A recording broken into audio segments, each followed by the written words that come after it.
Sebelum melanjutkan, jangan lupa subscribe dulu, terima kasih.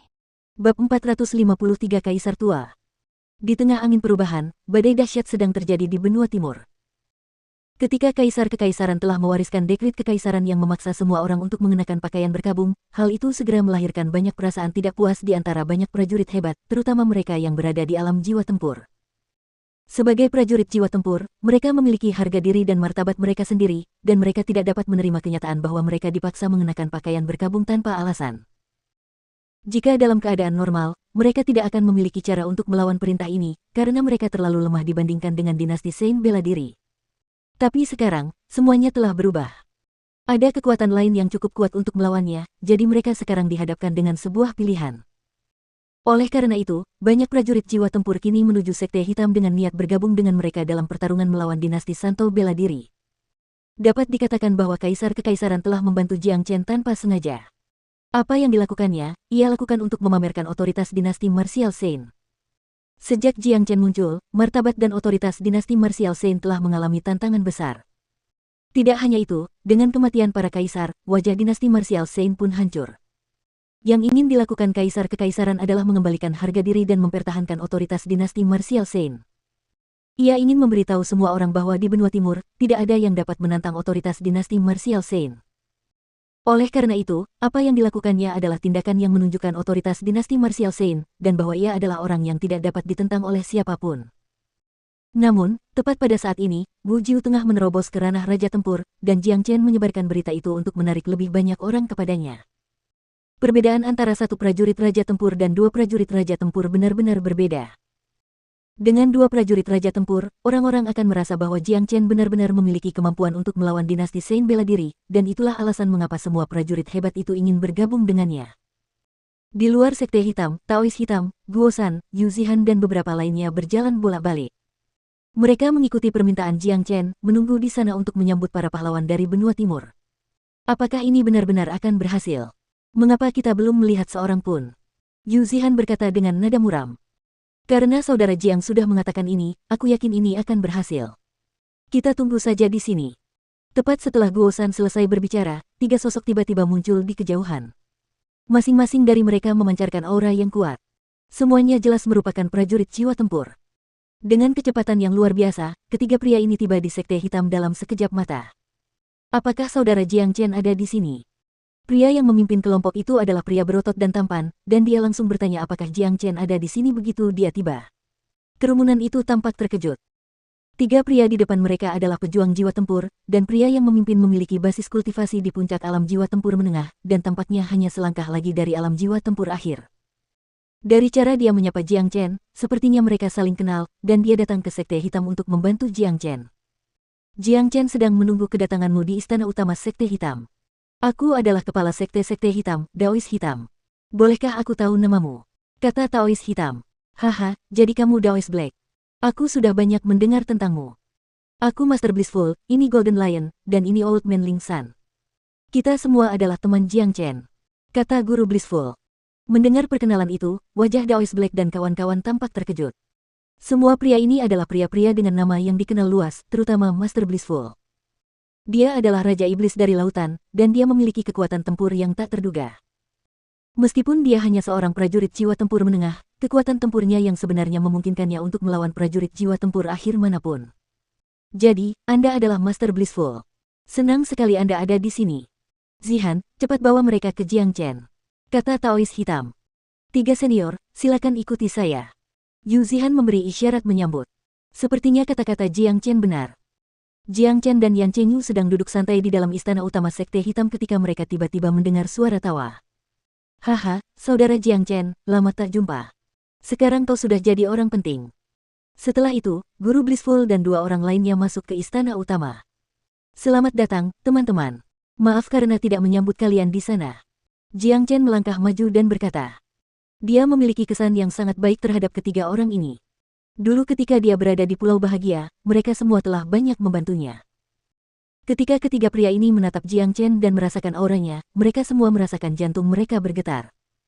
Mereka saling bertukar pandang dan menemukan ekspresi terkejut yang sama di wajah masing-masing. Ketika mereka bertemu Jiang Chen, dia hanyalah seorang pemuda yang baru saja menerobos ke alam inti ilahi, dan hanya butuh waktu yang sangat singkat baginya untuk tumbuh ke tahapnya saat ini. Tidak sulit bagi mereka untuk memprediksi bahwa pencapaian Jiang Chen di masa depan pasti akan berada di luar imajinasi mereka. Seorang sarjana yang telah pergi selama 3 hari pasti dipandang berbeda. Saudara Jiang Chen, Anda benar-benar memberi kami kejutan besar. Saya mendengar Anda akan berperang habis-habisan dengan dinasti Martial Saint, itulah sebabnya kami di sini untuk membantu Anda. Saya harap kami dapat membantu, kata Pak Tua Ling San. Bagus, Jiang Chen sangat berterima kasih atas bantuanmu. Setelah kita menggulingkan dinasti Martial Saint, kau boleh mengambil apapun yang kau mau. Jiang Chen berkata.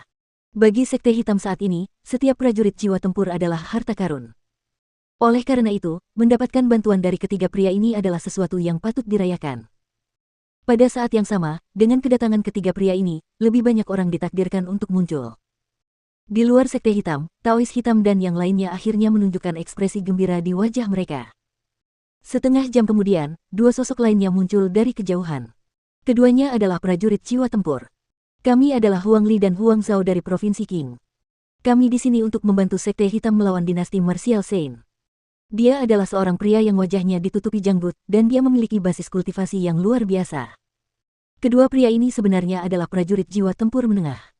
Kedua pria ini adalah saudara, dan mereka tidak termasuk dalam sekte manapun.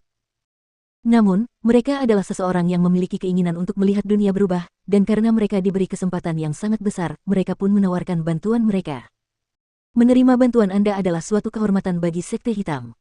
Silakan masuk, Jiang Chen sedang menunggu di istana utama, kata Taois Hitam. Selanjutnya, semakin banyak prajurit jiwa tempur datang untuk menawarkan bantuan mereka. Bahkan ada sekelompok prajurit jiwa tempur yang berasal dari sekte yang sama.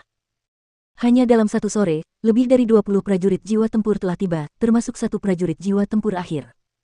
Ini adalah barisan yang kuat yang bahkan tidak pernah dibayangkan oleh Daois Black dan yang lainnya.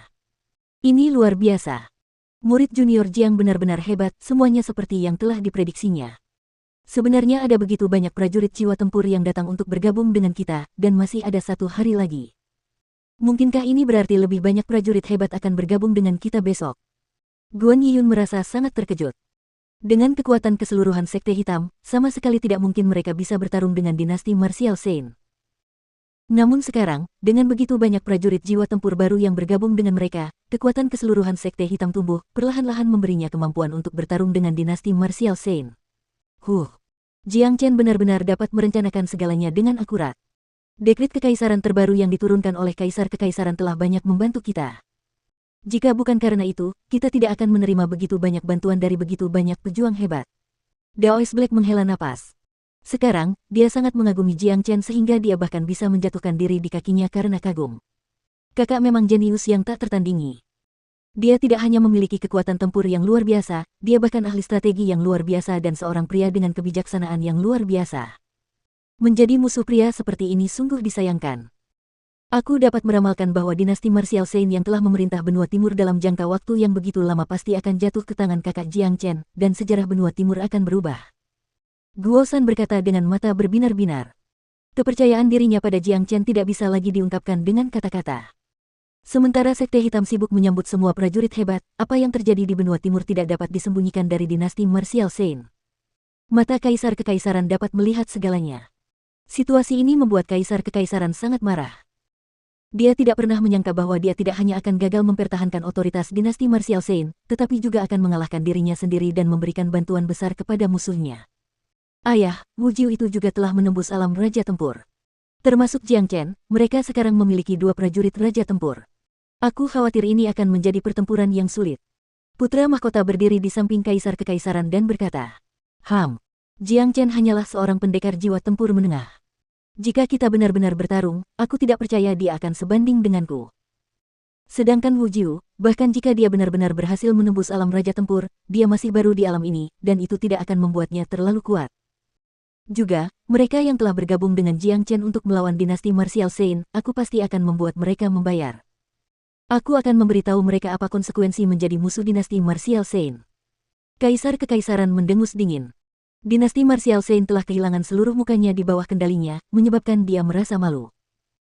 Ayah, untuk mencegah hal buruk terjadi, aku sarankan kita mengundang Kaisar Tua dan Kaisar Agung Tua untuk membantu kita. Putra Mahkota menyarankan. Perkataan Putra Mahkota membuat Kaisar Kekaisaran mengepalkan tangannya erat-erat. Kaisar Tua dan Kaisar Agung Tua telah lama memasuki kultivasi terpencil dan berhenti mencampuri urusan apapun yang berkaitan dengan dinasti martial Shen. Namun, sekarang, Kaisar Kekaisaran terpaksa memberitahu mereka. Ini membuatnya merasa tidak berguna. Kita tidak bisa memberitahu Kaisar Tua sekarang, karena kita masih jauh dari situasi kritis, jadi dia tidak akan membantu kita. Aku akan pergi mencari Kaisar Tua sekarang. Setelah berkata demikian, sang Kaisar Kekaisaran menggerakkan tubuhnya dan menghilang. Di dalam ruang bawah tanah rahasia yang terisolasi dari dinasti martial Shen. Itu adalah ruang rahasia dengan ruang yang sangat besar, dan dibangun dengan batu keras. Di bawahnya ada urat energi. Ruang rahasia itu hanya memiliki dekorasi sederhana, dan sebuah kaus kaki emas besar ditempatkan di tengahnya. Seorang lelaki tua mengenakan jubah abu-abu duduk di atasnya. Dia tampak berusia 50-an, dan rambutnya setengah hitam setengah abu-abu.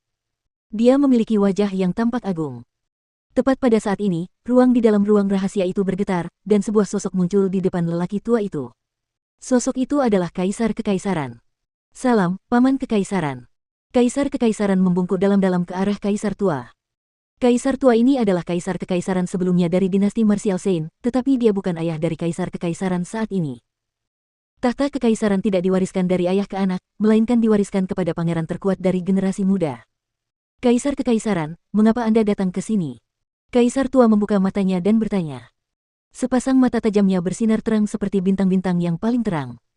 Auranya lebih kuat dari aura Kaisar Kekaisaran, jadi jelas bahwa dia telah mencapai puncak alam Raja Tempur kelas 1, dan hanya selangkah lagi dari kelas 2. Paman Kekaisaran, alasan saya datang ke sini hari ini adalah untuk meminta bantuan Anda. Kata Kaisar Kekaisaran.